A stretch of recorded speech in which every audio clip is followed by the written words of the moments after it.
Salut les randonneuses, salut les randonneurs, salut fidèles amis de Rive 54. Donc aujourd'hui on va vous faire découvrir on va dire une vallée, si on veut, en partant de Tille et en descendant jusqu'au Daltiche, c'est la vallée de l'Alzette, avec les anciens sites sidérurgiques qui se trouvaient, donc Aubrive d'une part, qui est derrière nous, le site d'Aubrive, qui est derrière nous, et puis le site de Micheville ensuite. Après, on essayera de descendre sur Audaltiche, on ira à Russange, et on terminera, si tout va bien et qu'on n'est pas perdu, sur le petit aérodrome qui se situe au-dessus de Russange. Alors ce petit sentier va nous amener sur un point de vue qu'on va essayer de découvrir, mais il y a un sacré talus là, je ne sais pas si on va arriver jusqu'en haut du talus, on verra bien, mais ça doit être... Ouh là là là là, tu crois qu'on va arriver jusque là? Les amis, nous sommes grimpés juste au-dessus de la falaise sur l'ancien site sidérurgique d'Aubrive. Alors il faut savoir qu'à Aubrive, il y avait quand même 1800 ouvriers qui ont travaillé sur le site d'Aubrive. Il a fonctionné jusqu'en 1950.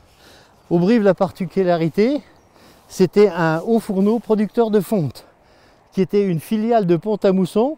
Vous avez d'ailleurs des plaques d'égout qui sont répertoriées Pont-à-Mousson ou Aubrive. Voilà. Bon, ça a fonctionné tout cet endroit-là que vous avez devant vous jusqu'en 1950. Maintenant, on va redescendre donc dans Tille. Alors, bien sûr, pour accéder ici, il faut monter la rue de la Gronde et vous arrivez jusqu'ici. Je suis essoufflé parce que il faut être fou pour grimper ici. Personne ne vient ici. Si, nous. Tout en haut de la rue du Gronde que l'on a remonté, vous avez un petit chemin qui vous emmène sur ces magnifiques points de vue. On est vraiment là sur le site de la mine d'Aubrive, avec, regardez tout en bas, des chemins de randonnée. On a parcouru tous ces chemins-là pendant plus de 14 ans avec nos amis qu'on appelait les Schtroumpfs de but. Alors c'était bien sûr un club qui n'était pas comme le nôtre à Longuillon, il n'était pas subventionné ni rien du tout. C'était un groupe d'amis simplement. Mais bon, on a fait des merveilleuses balades dans toute la région. Voilà, et derrière moi, donc tout au fond, vous avez, donc je pense que ça doit commencer à être Cambonne dans ces endroits-là. Et puis derrière cette butte, c'est Villerue, hein, que l'on découvrira tout à l'heure. Et tout au fond, Audaltiche. Alors bien sûr, il y a quelques années, environ 3 ou 4 ans, on a ouvert une route de contournement de Villerue et ça permet aux gens qui travaillent à Esch-sur-Alzette et tout ça, pour retourner chez eux, voilà, cette route de contournement, elle est là, vous l'avez ici, elle contourne tout Villerue, elle arrive à Audaltiche. On est donc redescendu du site que l'on a vu d'en haut du site d'Aubrive pour arriver maintenant sur la nécropole de Tille. Vous avez ce genre de piquet qui entourait tout le camp de travail de Tille. Alors le camp de travail de Tille, les quelques informations que j'ai récupérées, étaient occupé en majorité par des déportés. Des déportés qui venaient de Natzweiler, Struthof et de Neuengamme. Voilà, c'était tous des déportés politiques qui étaient aux travaux. Alors pourquoi ils venaient travailler ici? Simplement parce que la galerie où on va vous emmener maintenant est une galerie où étaient entreposés des éléments de V1.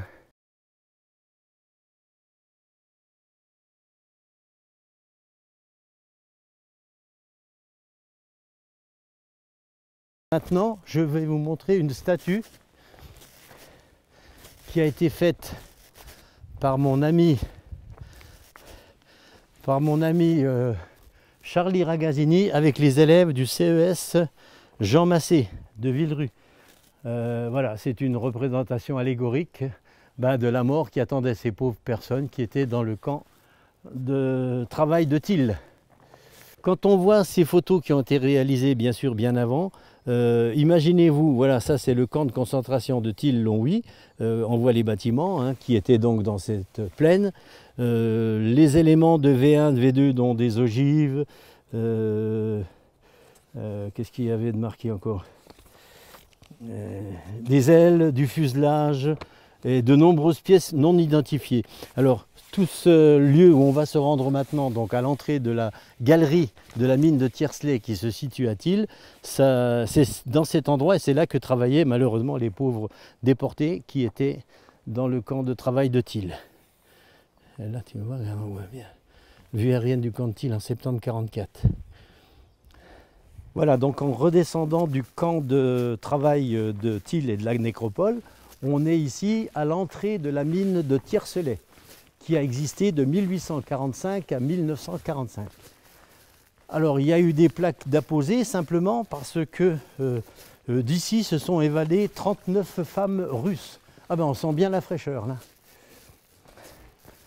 Alors les plaques commémoratives à la mémoire de toutes les femmes soviétiques travailleuses forcées dans la mine, victimes de la barbarie nazie, mortes d'épuisement ou ensevelies, à la mémoire des héroïnes de Rodina, unique détachement féminin de la résistance française, évadée de la mine le 8 mai 1944, combattantes pour notre liberté. Alors bien sûr, ces stèles ont été inaugurées en 2019. Il y avait une présence, bien sûr, là, de représentants de la Russie qui sont venus pour l'inauguration de cette mine. Il faut savoir également que cette mine est visitable en s'adressant à la mairie de Thiel ou au nouveau maire qui est juste en face. On peut donc visiter cette mine. Et donc c'est là que les pauvres travailleurs, ils venaient pour passer les journées enfermés dans les mines à faire du montage. Et puis il y avait un tas de matériel à l'intérieur. En particulier, je vous dis, ce qui a impressionné tout le monde, c'était les morceaux de V1 qui étaient mis en place ici.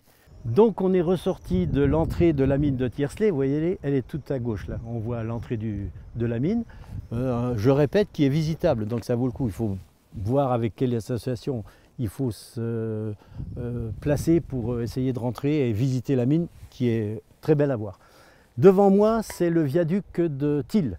Alors ce viaduc, c'est une ancienne ligne de chemin de fer qui desservait Audun-le-Roman et qui allait sur les usines d'Auberive, où on a vu les panoramas tout à l'heure, en début d'émission. C'est un beau point de vue, c'est joli, et puis une partie de la ville de Thiel. Bien sûr, ça continue un peu vers Villerue, mais c'était ici déjà une image formidable. On va se rendre maintenant sur l'étang de Thiel, un étang de pêche, et où se trouve la source de l'Alzette. La source de l'Alzette, qui fait 73 km, qui traverse Villerue, Audun-le-Tiche et qui va sur Esch, etc. C'est pour ça qu'on dit d'ailleurs Esch sur Alzette. Ça doit être pour ça, à mon avis. Alors à la sortie de Thiel, on a vu une direction qui était marquée étang. On est monté jusqu'à l'étang et effectivement, ça s'appelle l'étang de l'Alzette. C'est un étang de pêche à la truite, privé bien entendu. Et la particularité de cet étang, c'est que tout au bout, à l'entrée du bois là-bas, eh bien, c'est la source de l'Alzette, cette petite rivière, donc, comme je vous ai dit, qui traverse une partie de Thiel, qui traverse Villerue, qui traverse Audun-le-Tiche, qui va sur Esch sur Alzette, qui va vers la ville de Luxembourg et qui rejoint la Sûre, donc la Zawar, au niveau de, tu me le dis, tu vois, il s'en rappelle même plus. Enfin bref, d'Ettelbruck, c'est au niveau d'Ettelbruck qu'elle rejoint la Sûre. Alors c'est toute petite rivière. La particularité, c'est que j'ai entendu parler que dans le temps, on l'appelait la vacherie, parce que quand elle traversait Villerue, c'était plein de détritus, tout ça. Bon, maintenant elle est canalisée, elle est très propre. Regardez cette eau, très claire. Ça vaut quand même le coup de venir à la pêche à la truite ici. De l'étang de l'Alzette, on est redescendu donc sur Villerue. On est dans Villerue maintenant. On est à l'entrée du site de l'ancien site sidérurgique de Micheville, qui occupait à l'époque 4500 ouvriers, jusqu'en 1976.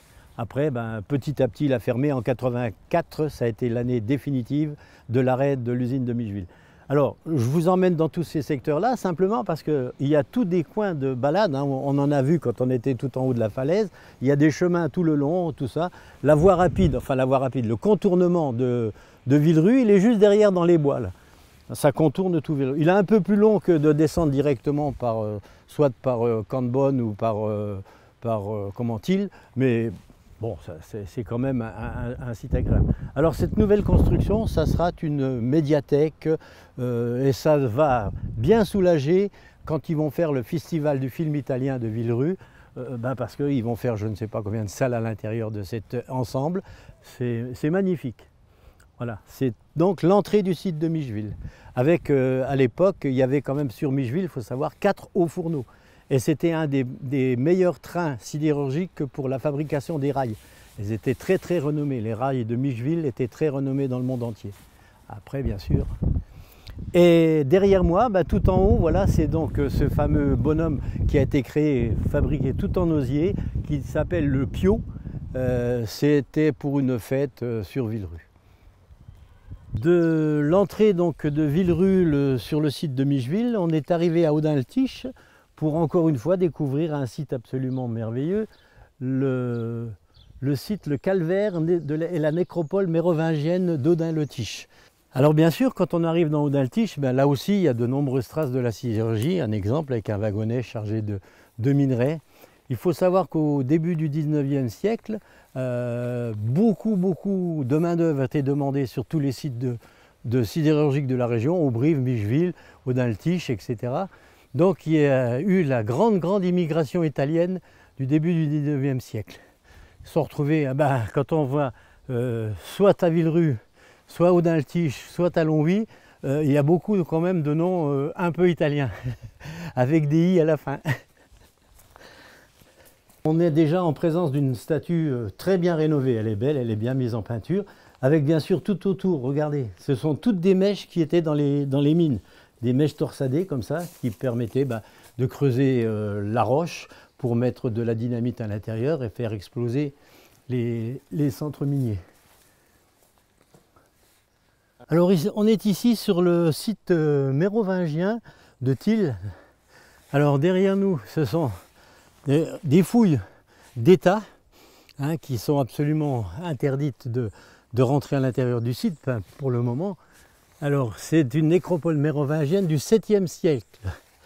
Alors ce qu'on a trouvé au niveau des fouilles, plusieurs statues antiques qui représentent Hercule d'une part à la fin du 1er siècle, début 2e siècle. On a trouvé également dans les fouilles Hermaphrodite du 10e siècle.